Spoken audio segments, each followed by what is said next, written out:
सत्संग के प्रति भी कभी आलस ना आए, सत्संग के प्रति भी कभी कदम ना रुकें, सत्संग के लिए भी हमेशा उत्साह ये बने रहें ताकि ये खुराक हमें हमेशा मिलती चली जाए।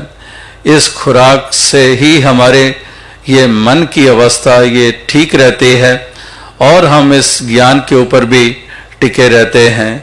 और वो भी मिसाल बार बार सत्संग करने की, वो भी कबीर जी वाली मिसाल ही सबसे आसान महसूस होती है कि समझ में आ सकती है कि उनके पास भी कोई गया कुछ पूछने के लिए और उसने पूछा, कबीर जी हम जवाब चाहते हैं, क्यों बार बार सत्संग, बार बार सत्संग की बात की जाती है।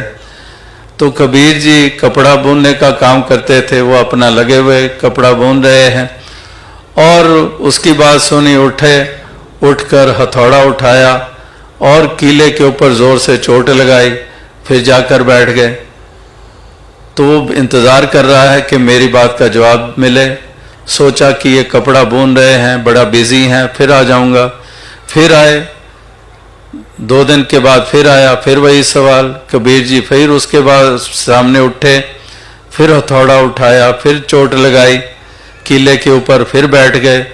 फिर इंतज़ार कर रहा है कि ज़ुबान से कुछ बोलेंगे, फिर कोई जवाब नहीं, फिर चला गया। तीसरी बार आया, फिर पूछा वही सवाल। कबीर जी फिर उठे, हथौड़ा उठाया, कीले पे जोर से चोट लगाई, बैठ गए। अब नहीं रहा गया उससे।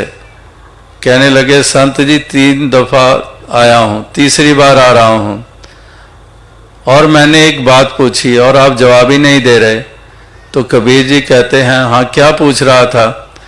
कहने लगे, कमाल है, मेरा सवाल ही नहीं सुना 3 दिन से, चलो अब फिर से एक बार पूछ। तो उसने फिर कह दिया कि क्यों बार बार सत्संग की बात की जाती है, क्यों बार बार कहा जाता है सत्संग करो। तो कबीर जी कहने लगे, मैंने पहले 2 दिन जो तूने पूछा, मैंने दोनों दिन तेरा जवाब दिया, आज भी दिया। कहने लगा, कमाल है, जुबान से एक शब्द नहीं उच्चारण किया और मेरा जवाब मुझे कैसे दिया। तो कबीर जी ने कहा, तो मैं फिर क्या करता था। कहते लगे, 3 बार आप उठते थे, हथौड़ा उठाते थे और कीले के ऊपर चोट लगाते थे, फिर बैठ जाते थे।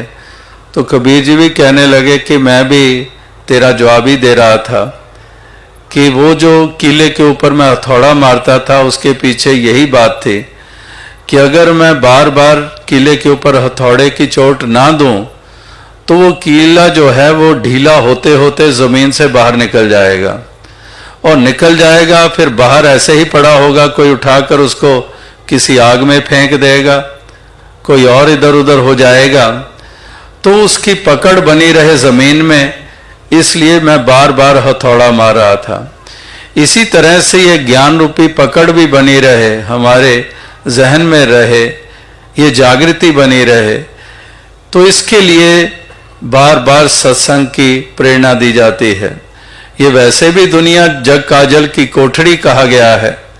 यहाँ तो पता ही नहीं चलता कि ये मन कहाँ से कहाँ ले जाता है, ये मन हमें कहाँ पर खचित कर देता है, मन कैसे कैसे प्रभाव ग्रहण कर लेता है। तो इसलिए सत्संग मिलती है तो हम फिर हमारे लड़खड़ाते हुए कदम फिर संभल जाते हैं। इसलिए सत्संग की भी महत्ता, यानी कि इसके प्रति भी लगन, ये हमेशा लगी रहे। और वाकई ही देखा गया है, ऐसी लगन देखी गई है कि यहाँ पर कितने कितने डिस्टेंसेस, कहीं अमेरिका कनाडा जाते हैं, इतने इतने डिस्टेंसेस।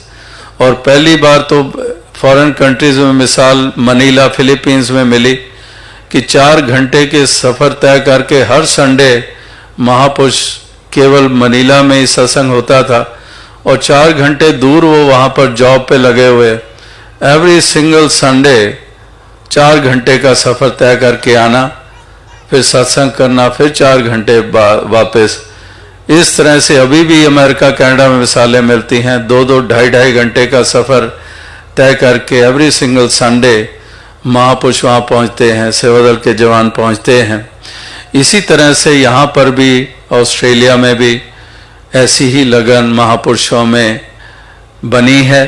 दातार कृपा करे कि ऐसी ही लगन सत्संग के प्रति, सेवा के प्रति, सिमरन के प्रति ये हमेशा बनी रहे और दातार शक्ति दे, सामर्थ्य दे, ताकि और ये बढ़ती चली जाए और जहाँ आप भक्ति का आनंद लेते चले जाएं, इस मन रूपी चुनरिया को इस भक्ति के रंग में हमेशा रंगे रहें, वहाँ पर ये सच का पैगाम भी देते चले जाएं और भी जितने जितने जिम्मेदारियां हैं उसको खुश सलूबी से निभाते चले जाएं। ऐसी शक्ति, ऐसी सामर्थ्य दातार सभी को प्रदान करे। इसी शुभकामना, इसी अरदास के साथ दास आपसे इजाज़त चाहेगा। साथ संगत जी, धन्य